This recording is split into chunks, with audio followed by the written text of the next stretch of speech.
back to All Things Literature. This week we are reading chapter 17. Alright, so the story is interesting. It's getting more interesting.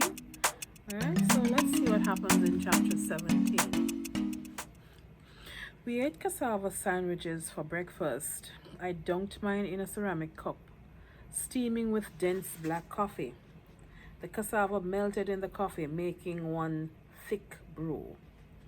When I was younger, Tante would always pass me more cassava once I had completely drowned my own. Both Tante and my grandmother ate their cassava properly.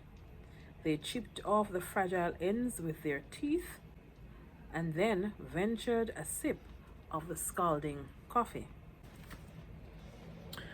I kept my daughter on my lap as I dunked a spoon in the coffee, trying to rescue the cassava. My grandmother glanced over at Tante T, then quickly looked away. Tante T kept her head down as she ate. In the distance, a bell tolled from the cathedral in town. A bell that early in the morning signaled indigents' funerals. I abandoned the cassava and ran a small brush through Bridget's hair, placing a small white beret on the tip of a pigtail in the middle of her head. My grandmother threw her head back and swallowed her coffee in one gulp. She reached into her blouse, pulled out a cracked clay pipe, and slipped the mouthpiece between her lips. "I'm going to do the mache," announced my grandmother. She unhooked her satchel from the back of her chair as she got up from the table. One of her legs dragged slightly behind the other. The inside of her legging foot was so calloused that it had the same texture as the red dust in the yard. "Can I come too?" I asked my grandmother. "Surely," she said. "You just follow my shadow." Bridget let out a loud cry as I handed her to Tante T. "Mommy will bring you a nice treat from the market," I said, hearing Tante T's voice echo from my childhood. Bridget shrieked loudly, her face tied up in tear-soaked knots. "Hurry, go," urged Tante T. I rushed down the road to catch up with my grandmother. In the cane fields, the men were singing songs once bellowed at the old combats. "Bonjour, Grandmère," they chanted. "Bonjour, good men," replied my grandmother. "This is my granddaughter, Uncle Bazi," my grandmother said to an old man sitting on the side of the road. He was slashing a machete across a thin piece of sugar cane. He took off his hat and bowed in my direction. "Whereabouts she from?" asked the old man. "Here," answered my grandmother. "She's from right here." My grandmother shopped like an army general on rounds. "Manlegros, time is God's to waste, not ours. I want a few cinnamon barks, some ginger roots, and sweet potatoes to boil in my milk. Make the potatoes sweet enough so I won't need to put sugar in my milk. Only the Grand Master, he can do that," answered Manlegros as she tugged at an old apron around her waist.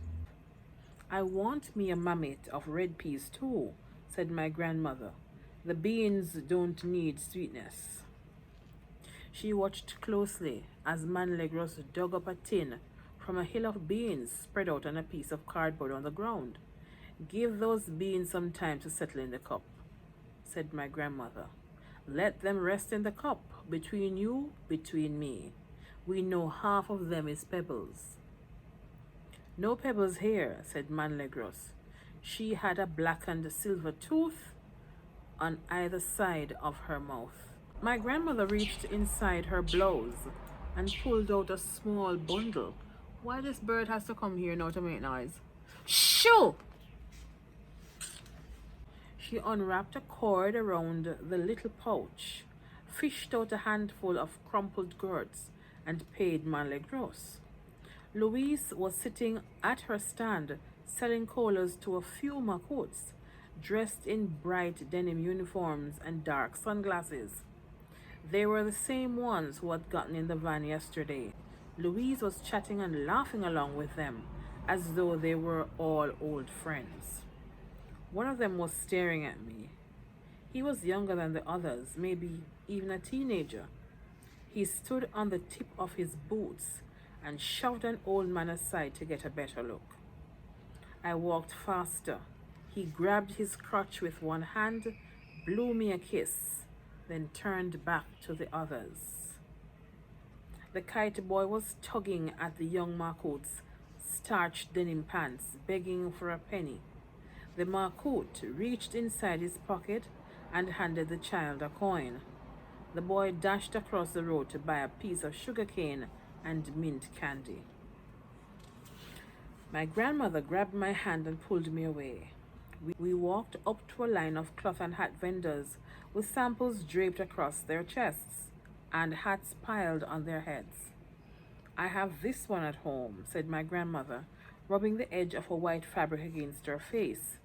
It will be for my burial. Have you come to buy my pig? Louise asked. She followed us as we toured the fruit stands. My grandmother refused the mango chunks that the vendors handed to her, preferring instead to squeeze and pump the custard apples she wanted to buy. You well, Grandma Ife? Louise asked, jumping in front of my grandmother. Oui. I got up this morning. I am well. And you, Sophie, you well? Very well, I answered, thank you. Will you buy my pig? Don't you have things to look after? Snapped my grandmother. The boy with the kite was sitting in Louise's stand for her. Louise kept following us, ignoring my grandmother's coldness. My foot! You see? You stepped on it! The baby-faced Marcotte was shouting at a coal vendor. He rammed the back of his machine gun into the coal vendor's ribs. I already know the end, said my grandmother. She grabbed my hand and pulled me away. She wobbled quickly, her sandals hissing as the lazy foot swept across the ground. Louise rushed back to her stand. My grandmother and I hurried to the flamboyant and started on the road home. I turned back for one last look. The coal vendor was curled in a fetal position on the ground. He was spitting blood. The other Marcottes joined in, pounding their boots in the coal seller's head. Everyone watched in shocked silence, but no one said anything. My grandmother came back for me. She grabbed my hand so hard my fingers hurt. You want to live your nightmares too? She hollered. We walked in silence until we could hear the convict song from the cane fields. The men were singing about a platinade, a loose woman who made love to the men she met by a stream and then drowned them in the water.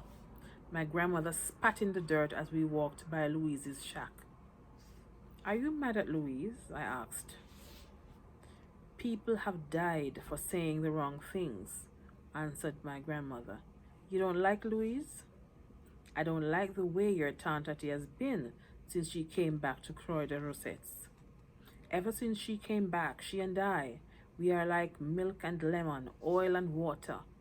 She grieves, she drinks tafia. I would not be surprised if she started wearing black for her father again. Maybe she misses Croix de Rosettes. Better she go back then.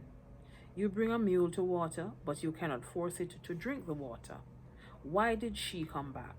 If she had married there, would she not have stayed? If she had married there, then you would be living with her and her husband. Those are the old ways, she said. These days, they go so far, the children. People like me, we look after ourselves. Danticat wants to look after you. I look after myself all the years she was in Croix de Rosettes. I look after myself now. Next, when we hear from your mother, I will ask her to send for Attie, so Attie can go and see New York, see the grandness. like you have. Don't you want to go? I have one foot in this world and one foot in the grave. No, I do not want to go, but Ati, she should go. She cannot stay on duty. The things one does, one should do out of love. Do you tell her that you do not want her to stay? I would tell her if she ever engaged me in talk. Your Tante has changed a lot since she was with you. The reading is only one thing. I think it is very good that she has learned to read, I said. It is her own freedom. There's a story that is told all the time in the valley. An old woman has 3 children. One dies in her body when she is pregnant. One goes to a faraway land to make her fortune, and never does that one get to come back alive. The last one, she stays in the valley and looks after her mother. Tanta T was the last. Hi everybody, if there are any questions or comments, please drop them in the comments section. And if you have not already done so, please subscribe to my channel. Thank you so much. Bye.